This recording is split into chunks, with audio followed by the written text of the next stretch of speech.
be home. And it is especially great to be gathering with you all tonight in Queens, New York, the world's borough, the jewel of America. Just in this slice of New York City alone, we represent over 100 languages and cultures. We welcome people of all religions, faiths, and creeds.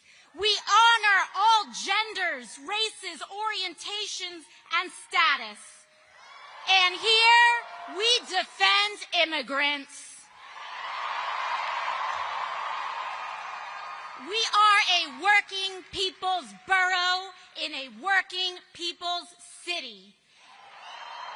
And all of that makes us a fascist's worst nightmare.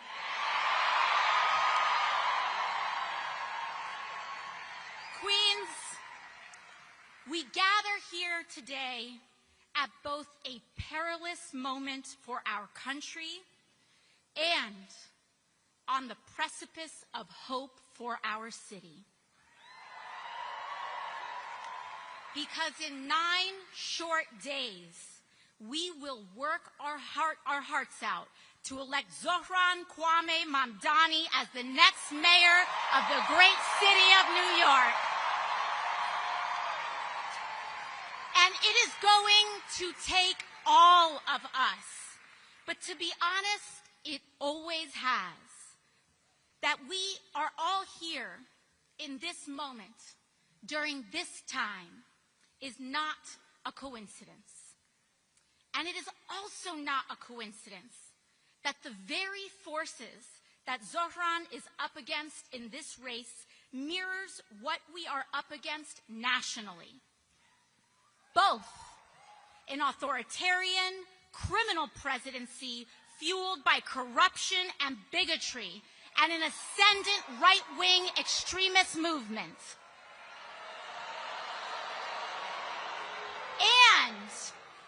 And an insufficient, eroded, bygone political establishment, this time in the form of Andrew Cuomo, whose pursuit of power has blinded them from what that power is supposed to be used for in the first place, which is to aid and put the working people of America and New York City first. And Queens, both of these challenges are fueled and funded by the same billionaire class whose apparent greatest fear is an equitable, affordable, and prosperous nation and city for all, not just the very few. But we have been here before as a city and a country, and we have won before, and we will win again on November 4th.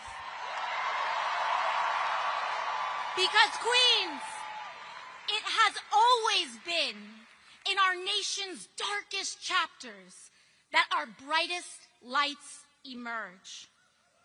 And we, each and every one of us, whether we like it or not, are living history today. From our nation's beginning, American democracy has always reflected the struggle between humanity's highest and lowest natures, between subjects and citizens, the Confederacy and the Union, freedom and bondage, labor and capital rights and regimes. And it is no different today. The struggle of our time today is the single most unjust concentration of wealth in the hands of the very few, unseen in our nation's history and the world's history. And it is a time such as this, in which demanding what should be considered the most basic tenets of human dignity, that is considered a radical and outlandish act.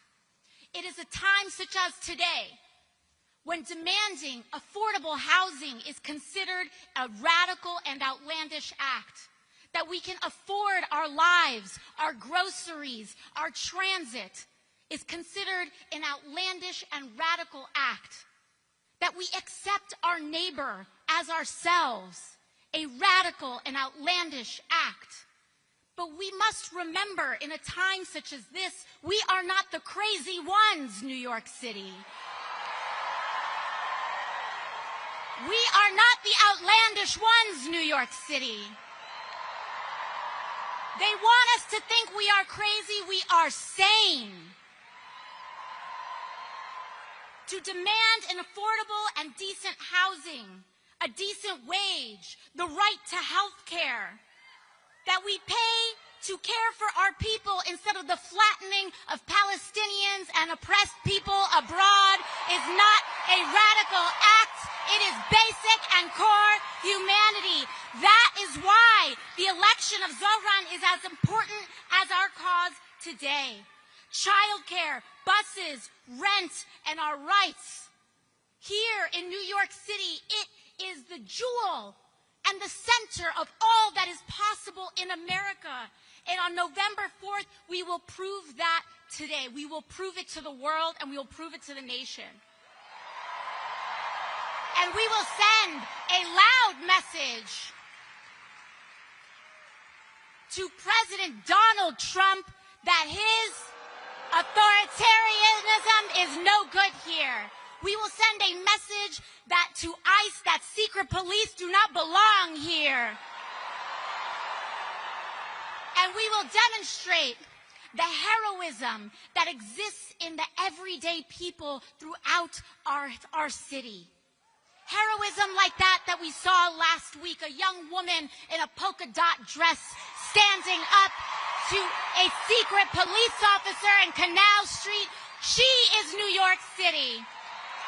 The young man in a white helmet jumping off his bicycle saying, "Not in my neighborhood." That is New York City. The line cooks and the delivery workers every day serving and making sure that we are clothed and fed and that our children are cared for. That is America, New York City. That is who we fight for. That is what this victory is about. Because New York, America, our freedoms and our future. When I think about what is happening throughout our nation today and what Donald Trump has even done, reflected, symbolic of so much in his demolition of the White House and the East Wing, we see what he's doing to that, and we must let him know that this injustice, no matter what he's doing, that house doesn't belong to him, New York. It belongs to us. It belongs to the people of this country. And I want us all to remember and to know that the future, our future, is not determined by a despot in a house built by enslaved people. Our future will be determined not in a house built by slaves, but in a city built by freemen, in a city built by unionists and immigrants and suffragists. The bricks laid by working people, past, present, and future, the seamstresses and the unionists who paid for our rights in blood. This city was built by the Irish escaping famine, Italians fleeing fascism, Jews escaping Holocaust, Black Americans fleeing slavery and Jim Crow, Latinos seeking a better life, Native people standing for themselves, Asian Americans coming together in Queens, in Brooklyn, in the Bronx, in Manhattan, in Staten Island, in the country, in a vision to build the freest, toughest, and greatest city on earth, and we will not stop now, New York. It is no surprise.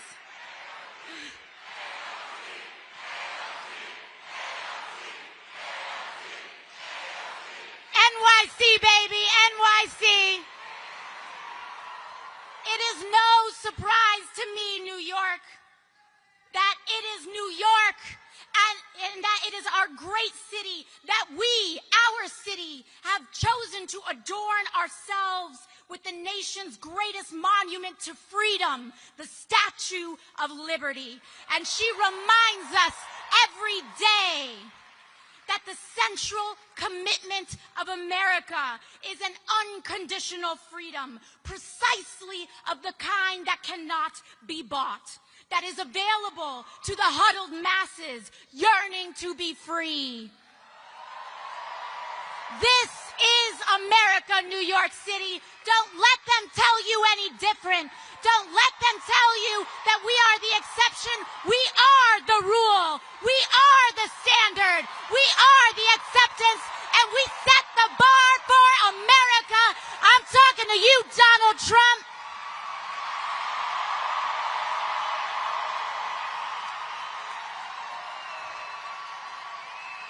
There has been a day before his presidency, and there will be a day after. And it belongs to us.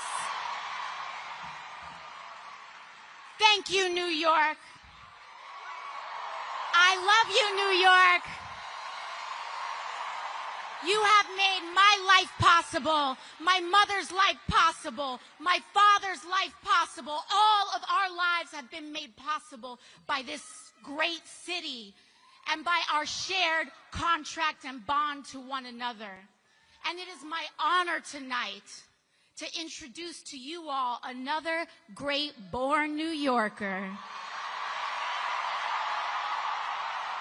From Brooklyn.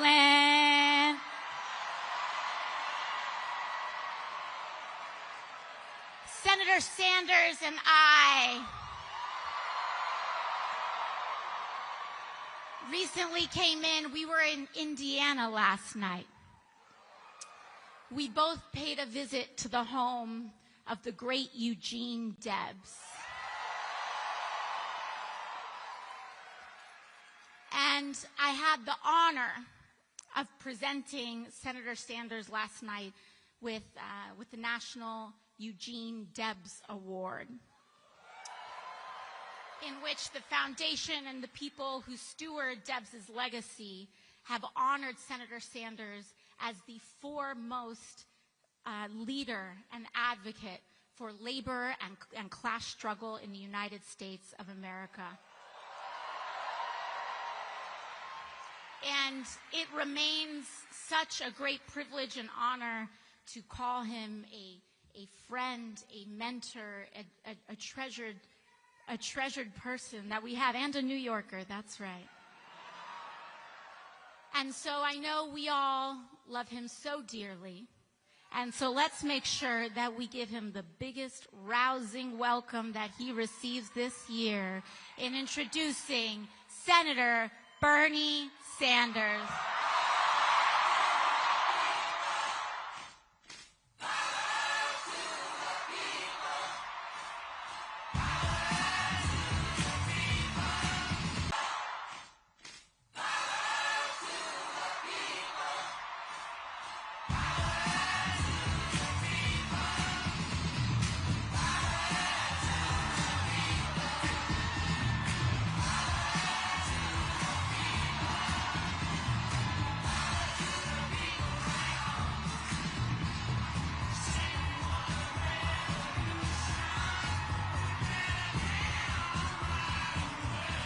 Thank you, New York! Whoa! And let me thank the people of New York for sending Alexandria to the U.S. Congress. She is not only one of the great members of Congress, she is inspiring working people and young people all across the country. Thank you, New York. Now, everybody knows that a New York City mayor's race attracts a lot of attention. That's not new. It's the largest city in the country. You got 8 million people. Everybody is interested in what happens here. But this mayor's race, my friends, is different.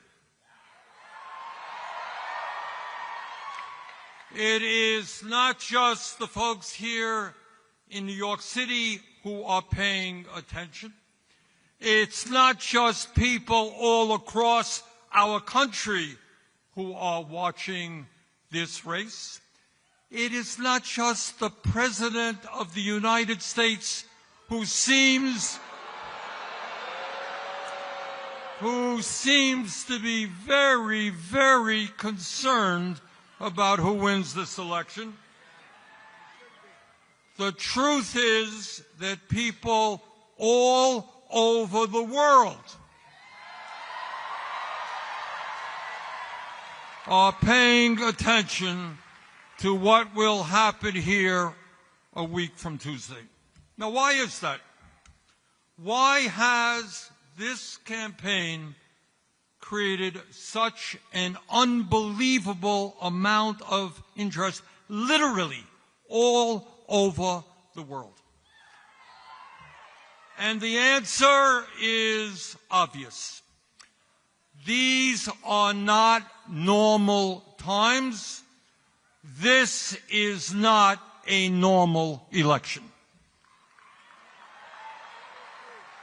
This election takes place at a moment in American history when we have a rigged economy with more income and wealth inequality than we have ever had in the history of our country.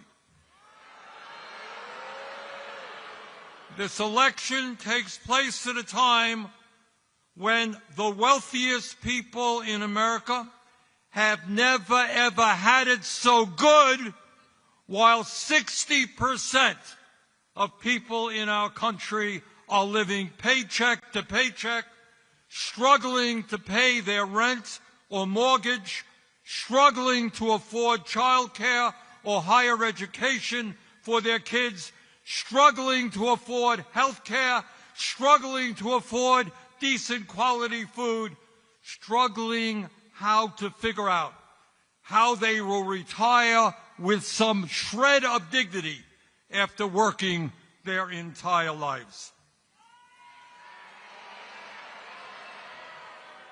This election takes place when the United States of America, the wealthiest country in the history of the world, has one of the highest rates of childhood poverty and senior poverty of almost any nation.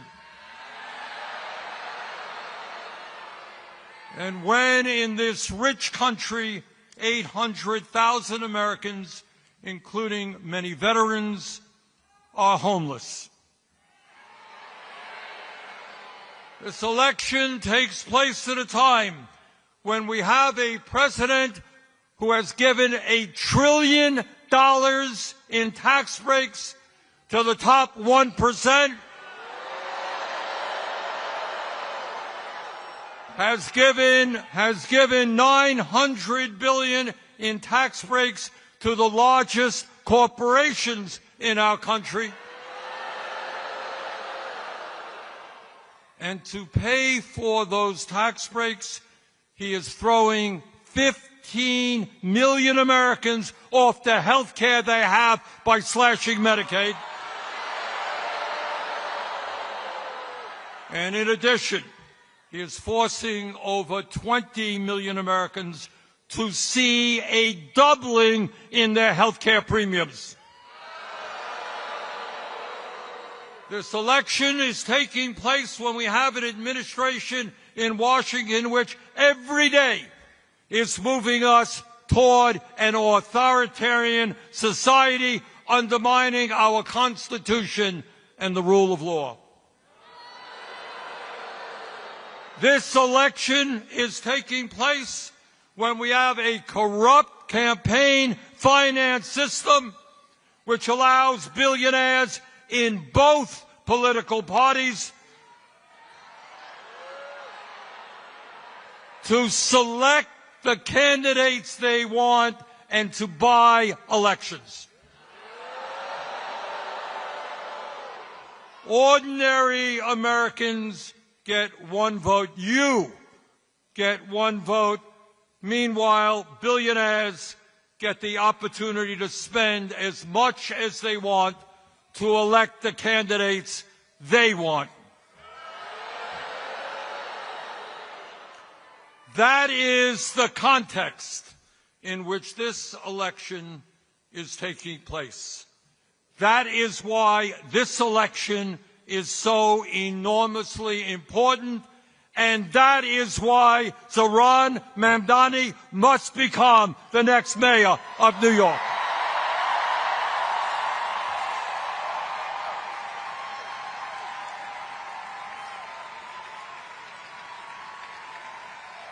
New York must have a mayor who represents the working families of this city, not the billionaire class.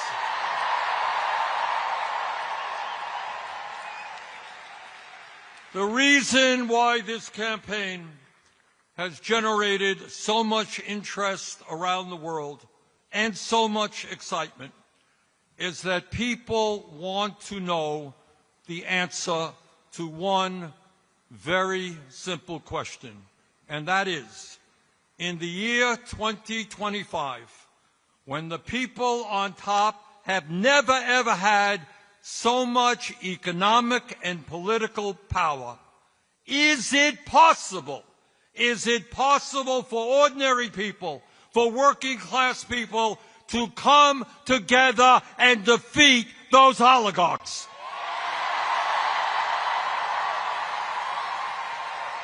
You're damn right we can.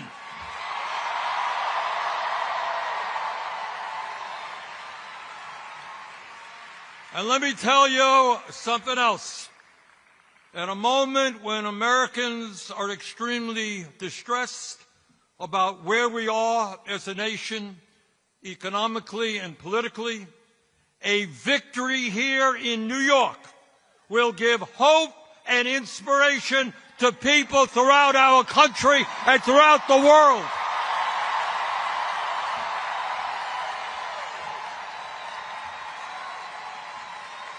That is what this election is about. And that is why Donald Trump is paying attention to this election.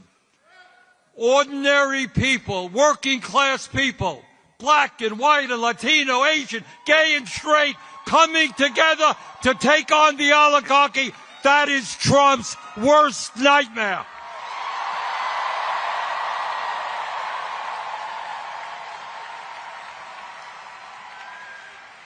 And what Trump and his oligarchic friends know, that if New Yorkers come together and elect Zohran, we can do that from California to Maine. We can defeat the oligarchy.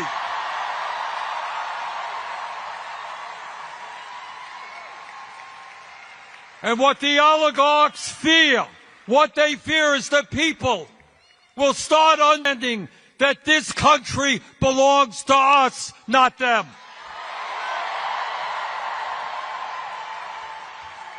And all over the country, when people are inspired, when people are standing up to power, they will ask some very simple questions.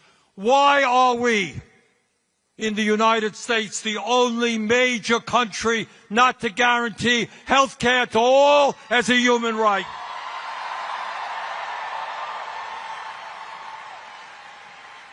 Why aren't we paying our teachers the salaries they deserve? So that we can have the best public educational system in the world. Why aren't we doing what used to exist in New York and all over this country 70 years ago, make public colleges and universities tuition free?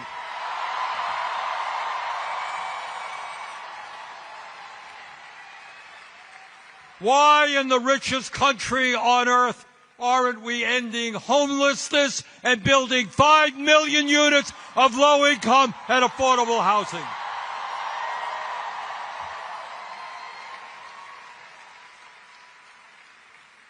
Why don't we make it easier for workers to join unions? And why don't we raise the national minimum wage to a living wage?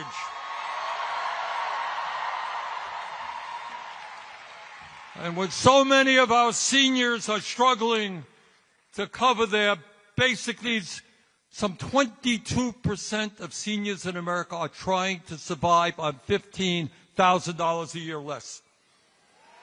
Why aren't we raising Social Security benefits and providing pensions to the workers in this country who desperately need them?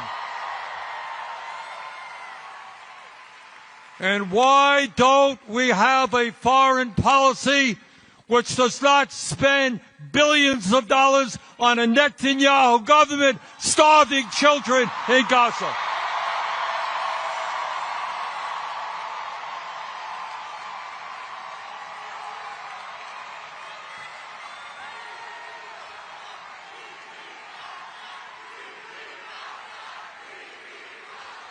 In other words, my friends, a victory for Zohran will help Americans understand that in the richest country in the history of the world, there is nothing we cannot accomplish.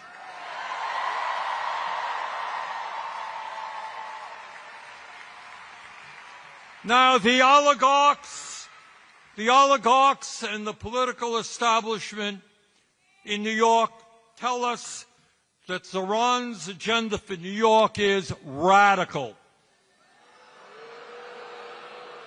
Really? At a time when working families in this city are finding it hard to live here because of the outrageously high cost of housing, I don't think it's radical to say that the city should freeze the rent and triple its stock of affordable housing. That ain't radical.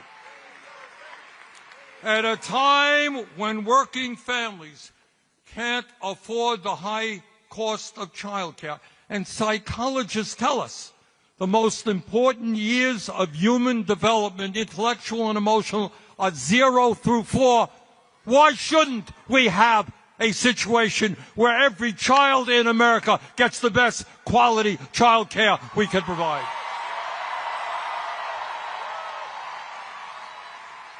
That ain't radical. Taking care of our kids is not radical.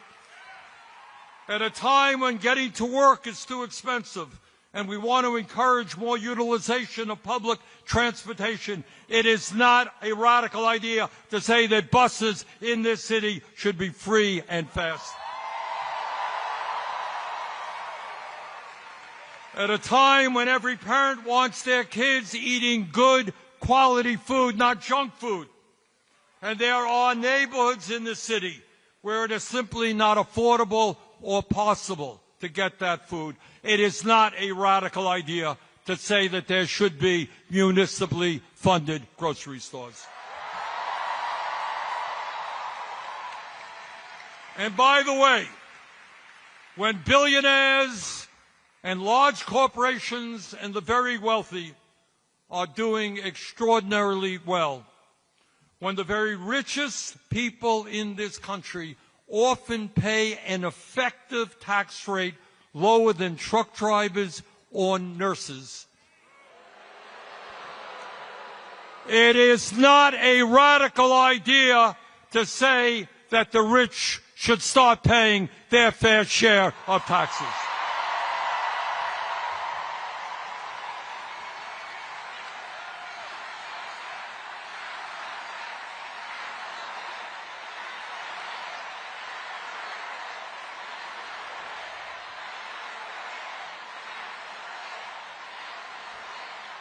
Brothers and sisters,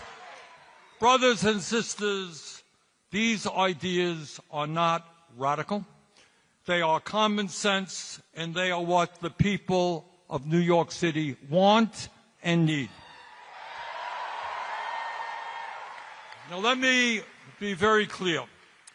As someone who served as mayor of Burlington, Vermont for 8 years, a city just a little bit smaller than New York, I can tell you absolutely that being mayor is not an easy job.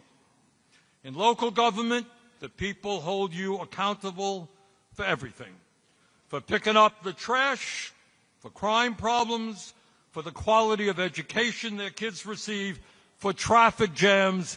Blame the mayor. And that's what mayors have to deal with. And it is not easy. Zohran Mamdani as mayor is not going to have all the answers. The problems facing this country and every other major city in America are in fact enormous. So let me say this to you from the bottom of my heart. When he is elected,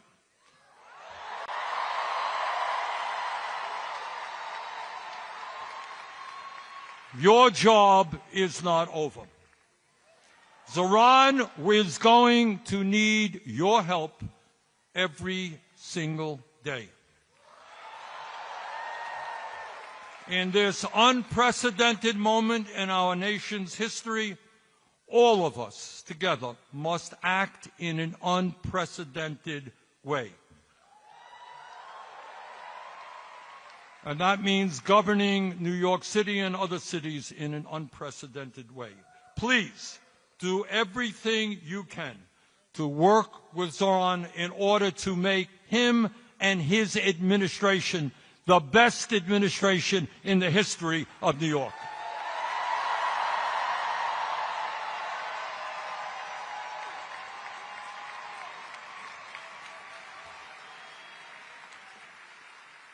Let me conclude by saying this, and I say this again as somebody who became mayor of Burlington, Vermont in 1981 by winning that election by 10 votes after a recount. Now, I have looked at the polls here in New York. You have seen it. And the polls suggest that Zohran is in the lead, and that is great. But please, please, please, do not underestimate our opponents.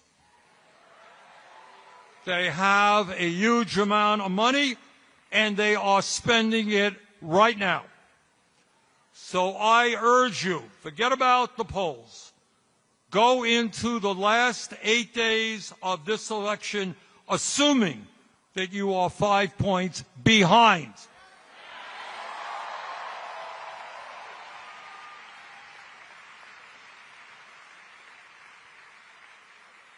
So what you guys are going to have to do, along with the other 80,000 volunteers in the Mamdani campaign, you've got to do everything that you can to bring people to the polls in early voting, which is taking place right now, and on Election Day. None of us want to wake up the day after the election and find that we lost that election because our opponents outworked us. That must not happen.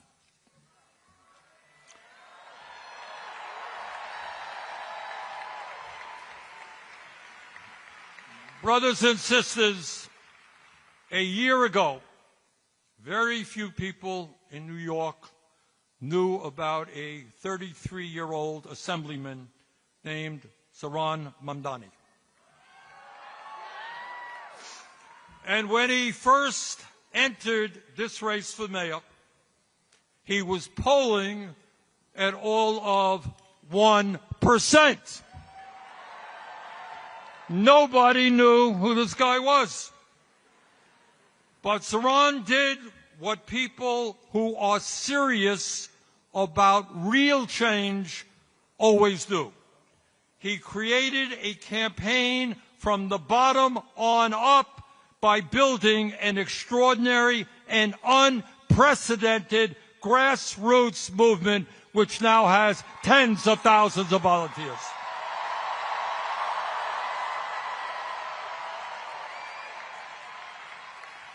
Unlike his opponents, He didn't go running to the billionaires for campaign contributions. He went to the people with an agenda that made sense to them. And despite being outspent 4-1, Zohran won the primary. And brothers and sisters, with your help over the next 8 days, this young man is going to make American history. It is my honor to introduce the next mayor of the city of New York, Zohran Mamdani.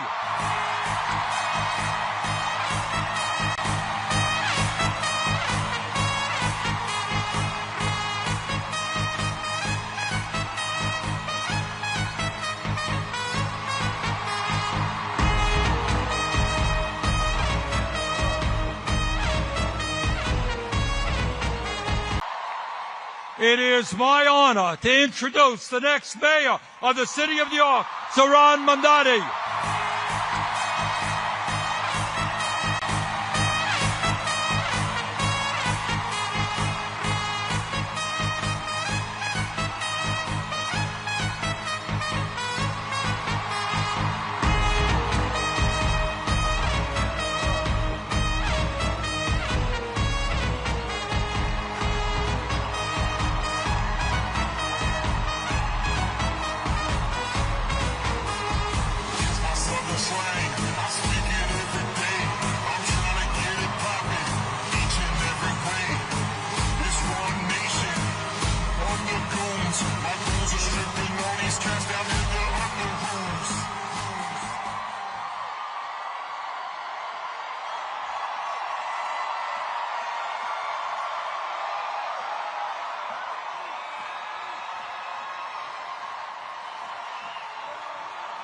Thank you.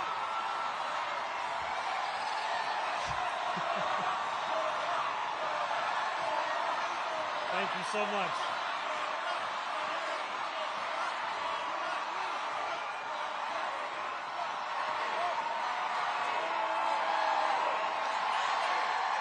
Good evening, New York City!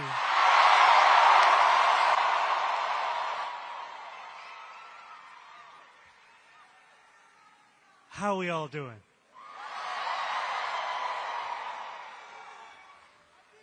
Habibi, how are you? It is so good to see you all here tonight.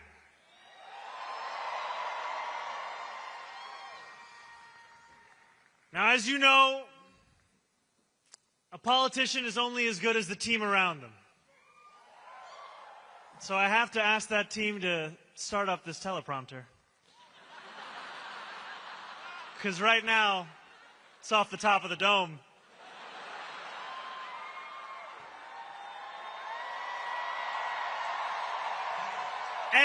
And while we wait, why don't we actually begin? Can we first hear a round of applause for our incredible MC, Sarah Sherman?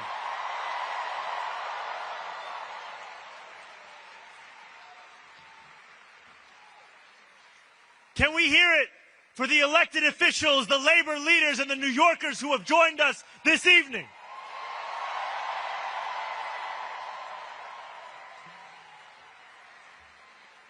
And can we hear it for Congresswoman Alexandria Ocasio-Cortez?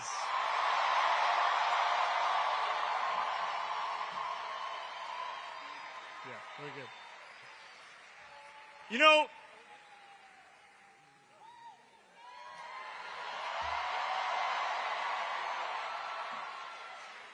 there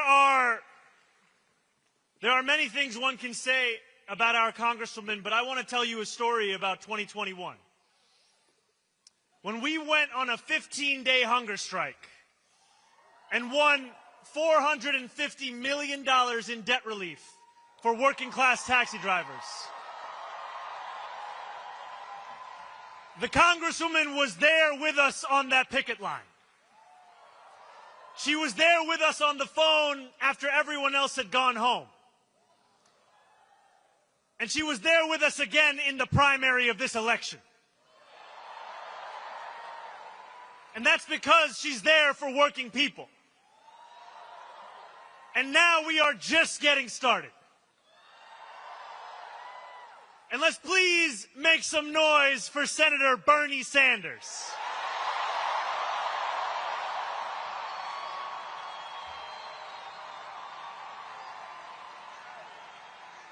I stand before you tonight only because the senator dared to stand alone for so long.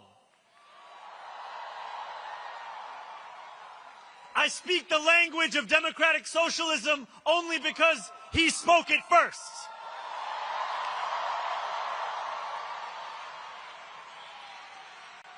And when I ran for state assembly almost 6 years ago to the day, it was at Bernie's rally in Queensbridge Park where I led our first canvass. Signing people up for our email lists, asking them for $5 or $10, and encouraging them to believe that the politics of not me, us applied to our state government just as much as our national one. When we win on November 4th,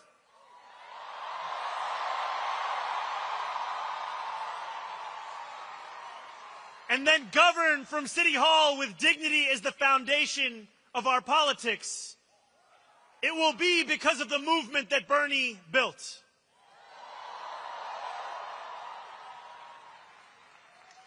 I stand before you tonight as the nominee of a Democratic Party reinvigorated in its pursuit of making government work for everyone, not just the wealthy and the well-connected.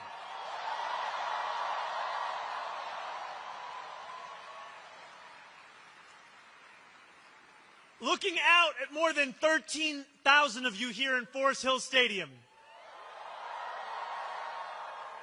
it is tempting to believe that this moment was always destined. Yet when we launched this campaign on October 23rd, 1 year and 3 days ago, there was not a single television camera there to cover it. When we launched this campaign 1 year and 3 days ago, my name was a statistical anomaly in every poll. 4 months later, as recently as this February, our support had reached the eye-watering heights of 1%.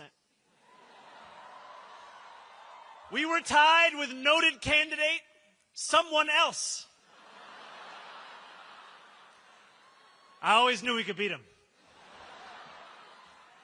When we launched this campaign 1 year and 3 days ago, the political world did not pay it much attention because we were looking to build a movement that reflected the city as it actually is, not just the one that political consultants think exists on a spreadsheet.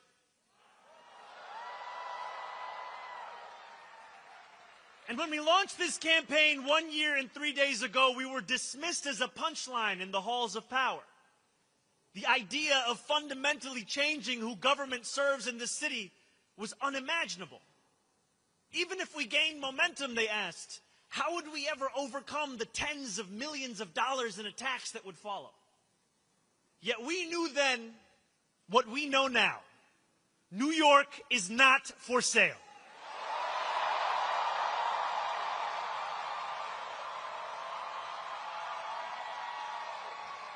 As young people showed up in record numbers, as immigrants saw themselves in the politics of their city, as seniors, once skeptical, dared to dream again, we spoke with one voice. New York is not for sale. And now, as we stand on the precipice of taking this city back from corrupt politicians and the billionaires that fund them, let our words ring out so loud tonight that Andrew Cuomo can hear them in his $8,000 a month apartment.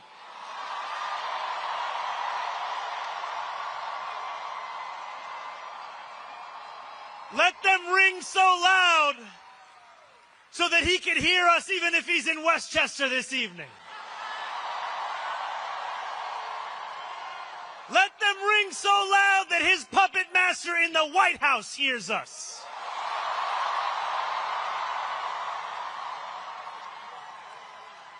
New York is not for sale.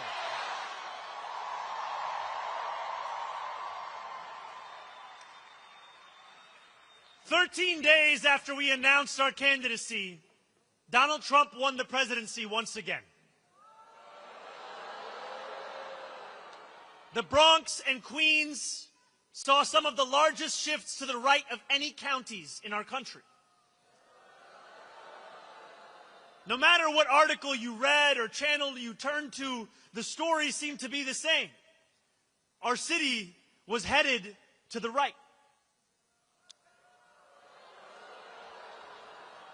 Obituaries were written about Democrats' abilities to reach Asian voters, young voters, male voters.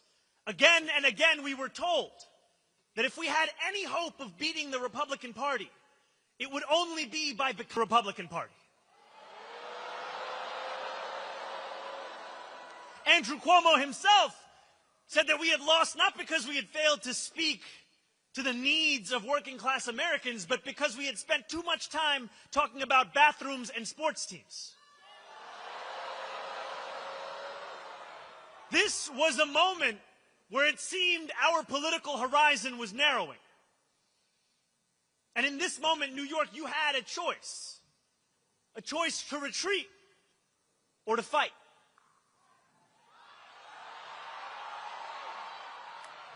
And the choice that we made was to stop listening to those experts and to start listening to you.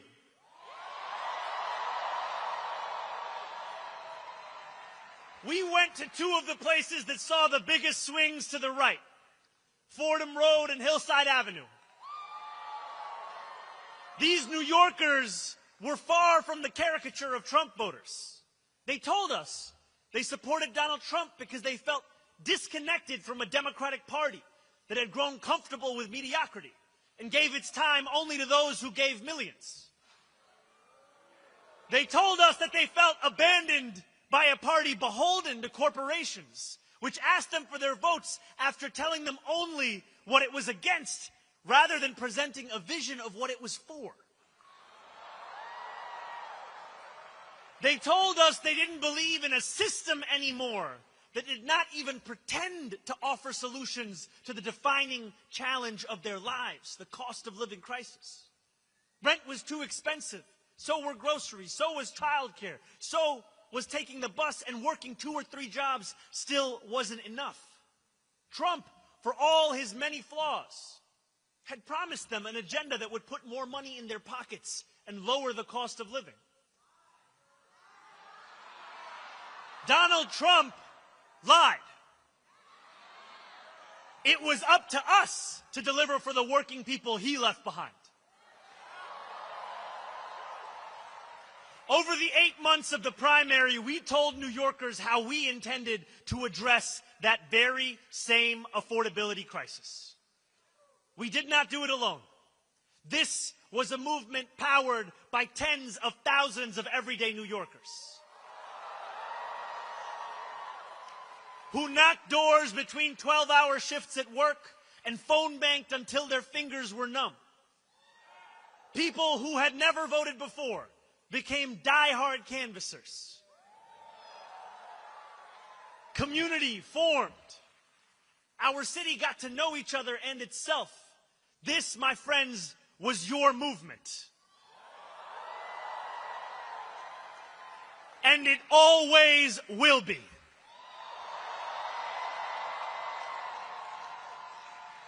As the snow melted and the frost thawed, this campaign began to grow faster than anyone ever imagined possible. So many small donors chipped in that we had to ask you to stop donating. Please stop. We climbed the polls faster than Andrew Cuomo could dial Donald Trump's number. People started to learn how to pronounce my name.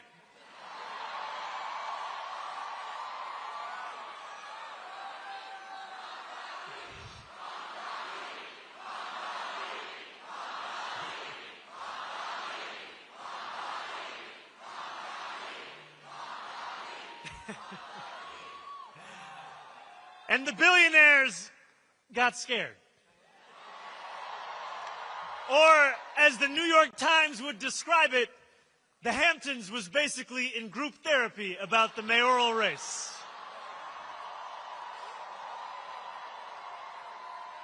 Andrew Cuomo and his corporate cronies did everything they could to make this campaign one of fear and one of smallness. Hell yeah.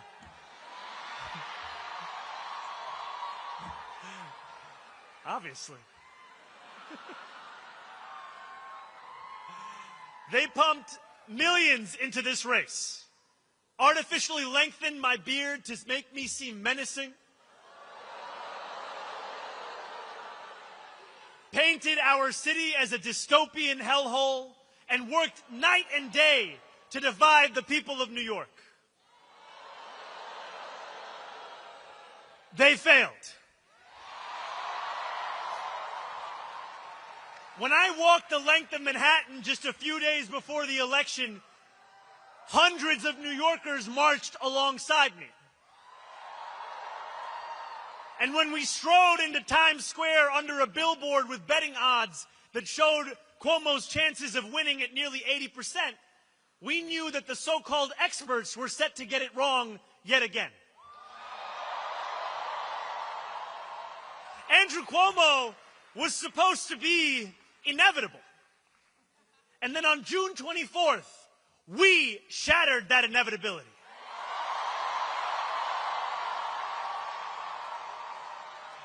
We won by 13%, with the most votes in any citywide primary in New York City history.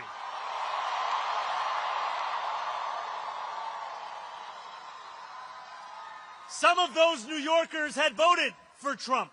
Many others had never voted before. And when Andrew Cuomo called me to concede at 10:15 that night, he said over the phone that we had created a tremendous force. When you insist on building a coalition with room for every New Yorker, that is exactly what you create, a tremendous force.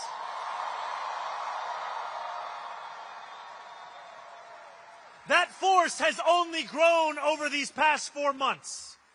We now have more than 90,000 volunteers. And we have spoken to millions more New Yorkers. We have put forth new plans in these last few months for how we will govern, hiring thousands more teachers for our schools, taking on the consultants and the contracts in city government,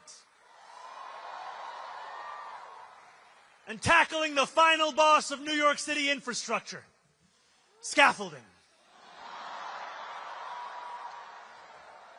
But over the past few weeks, as this race has entered its final days, we have witnessed displays of Islamophobia that shock the conscience. Andrew Cuomo, Eric Adams, and Curtis Sliwa do not have an agenda for the future.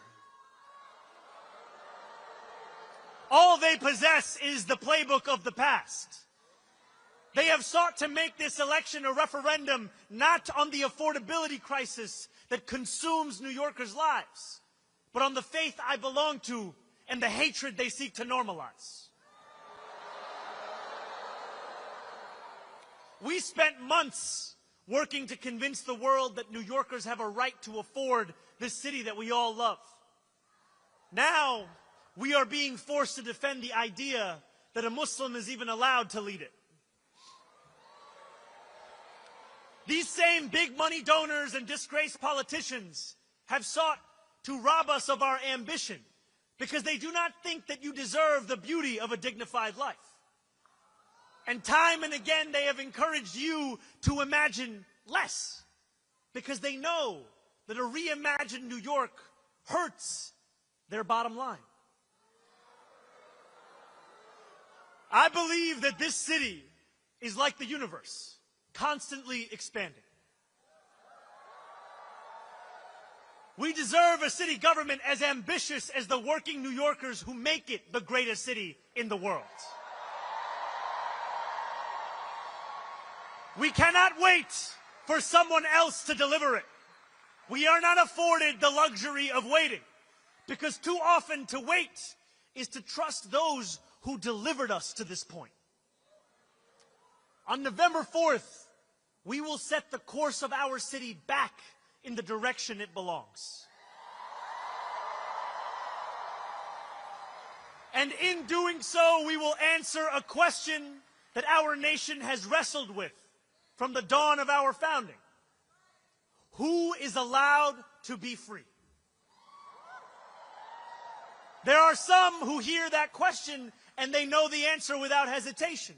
They are the oligarchs who have accumulated wealth off those who labor from before the light breaks the horizon until long after color has drained from the sky. These are the robber barons of America, and they believe their money affords them a larger say than the rest of us. I am not just talking about the Bill Ackmans and Ken Langones of the world. I speak of people whose names you are not familiar with, who have no qualms about contributing more to super PACs than we would ever tax them, and who celebrate when those PACs flood our airwaves with commercials that plaster the words "global jihad" over my face.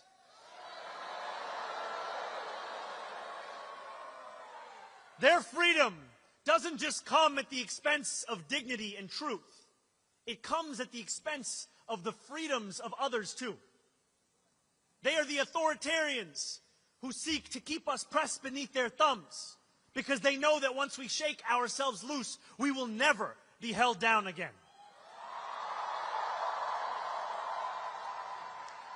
Each and every one of these people think New York is for sale.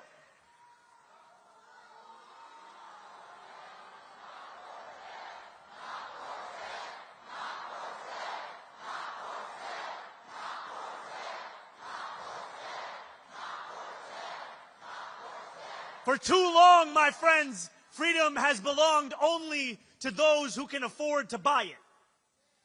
The oligarchs of New York are the wealthiest people in the wealthiest city, in the wealthiest nation in the history of the world. They do not want the equation to change. They will do everything they can to prevent their grip from weakening. The truth is as simple as it is non-negotiable. We are all allowed freedom.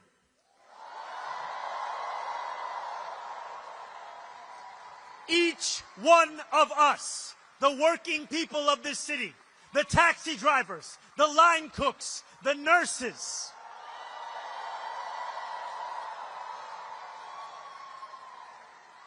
all those seeking lives of grace, not greed, we all get to be free.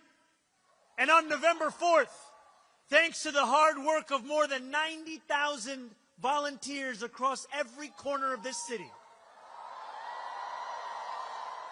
that is exactly what we will tell the world. Because while Donald Trump's billionaire donors think that they have the money to buy this election, we have a movement of the masses. And we are a movement that is not afraid of what we believe. And we've believed it for quite some time. Those who worry about what this movement may look like on January 1st are the ones who worried on October 23rd what it may look like tonight. But our purpose has not changed, and neither have our promises. As I said on the evening I announced, the job of government is to actually make our lives better. And in the exact words I said on October 23rd, here is what we stand for, my friends. We are going to freeze the rent for more than 2 million rent-stabilized tenants and use every resource at our disposal to build housing for everyone who needs it. We are going to eliminate the fare on every single bus line and make what are currently the slowest buses in the nation move around this city with ease. And we are going to create universal child care at no cost to parents, so New Yorkers can raise their family in the city they love. Together, New York, we're going to freeze the. Together, New York, we're going to make buses fast and. Together, New York, we're going to deliver universal. We will make our city one where every person who calls it home can live a dignified life. No New Yorker should ever be priced out of anything they need to survive. And we believe then, we believe today, we will believe tomorrow that it is government's job to deliver that dignity. Dignity, my friends, is another way of saying freedom. Standing before you this evening, I take great strength from those who have labored mightily for the cause of freedom in America, who refused to accept that government could not meet what moments of crisis demanded from it. When the power of the people overwhelms the influence of the powerful, there is no crisis that government cannot meet. It was government that enacted a New Deal to lift a generation out of poverty, to create beautiful public goods, and establish the right to unionize and collectively bargain. My friends, the era of government that deems an issue too small or a crisis too big must come to an end. Because we need a government that is every bit as ambitious as our adversaries. A government strong enough to refuse the realities we will not accept and forge the future we know we deserve. A government that refuses to accept 1 in 4 New Yorkers living in poverty. That refuses to accept more than 150,000 public school students being homeless. That refuses to accept that 2 union salaries are not enough to put down a mortgage in this city. And a government that refuses to accept you being priced out of the very city you helped to build every single day. Time and again, our nation has teetered on the precipice of hopelessness. Now is one of those times. But in each of these moments, working people have reached into the darkness and reshaped our democracy. No longer will we allow the Republican Party to be the one of ambition. No longer will we have to open a history book to read about Democrats leading with big ideas. My friends, the world is changing. It's not a question of whether that change will come. It's a question of who will change it. We have an opportunity before us that few have ever received and even fewer have seized. It's the opportunity to show the world what it means to win freedom. It is the opportunity to live up to the legacy left by those who came before. We do not get to determine the scale of a crisis. Our choice is how we respond. Let us win a city hall that works for those straining to buy groceries, not those straining to buy our democracy.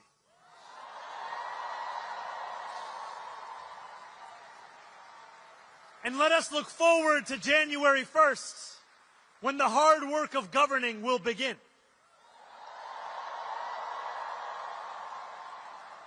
Those in power would like to describe our policy commitments as if they are illusions that will evaporate as soon as we approach City Hall. Let us show them instead that they are invocations of the future that we will win.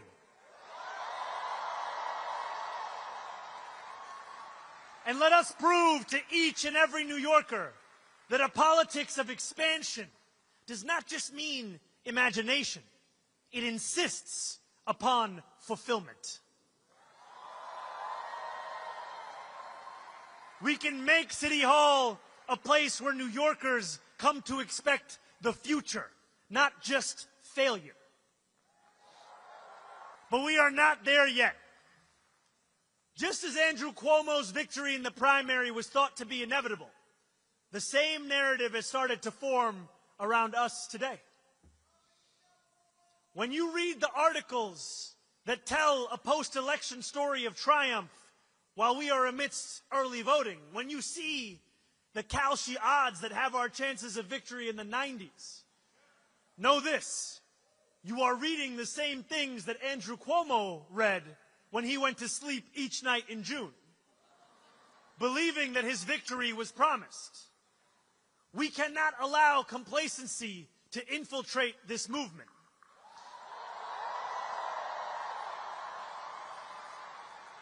So over these 9 final days, I ask for only one thing from each of you: more.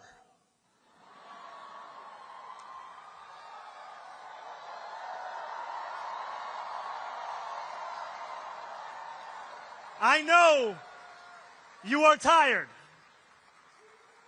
and for that I recommend some Adani chai. And still, I ask for more. I know the attacks have intensified, that a warm bed is more inviting than a 6th-floor walk-up, that another evening spent knocking doors after a long workday feels daunting. And still, I ask for more. I ask for more because that is the only way that we win a future of more. So if you are able, I urge you, my friends, stand up. If you have knocked a door, turn your flashlight on.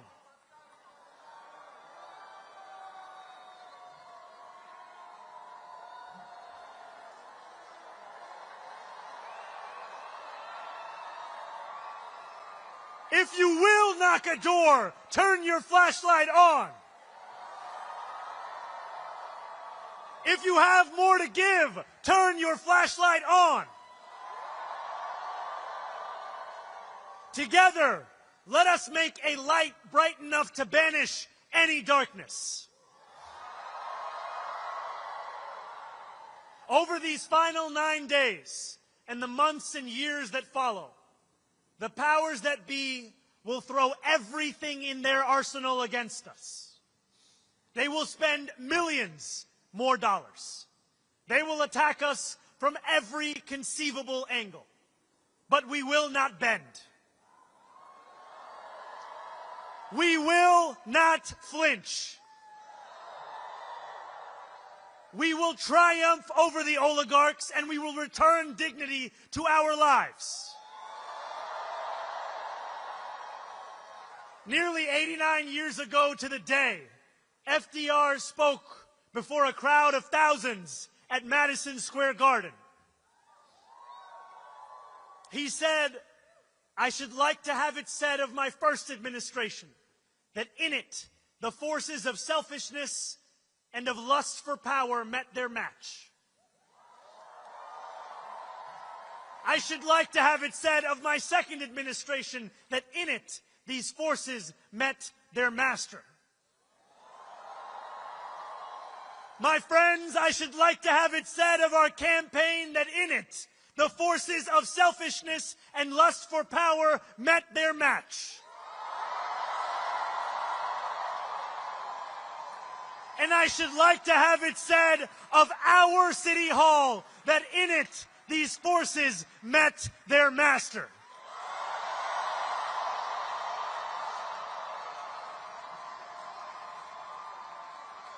New York, our work has only just begun. On November 4th, we set ourselves free. Thank you.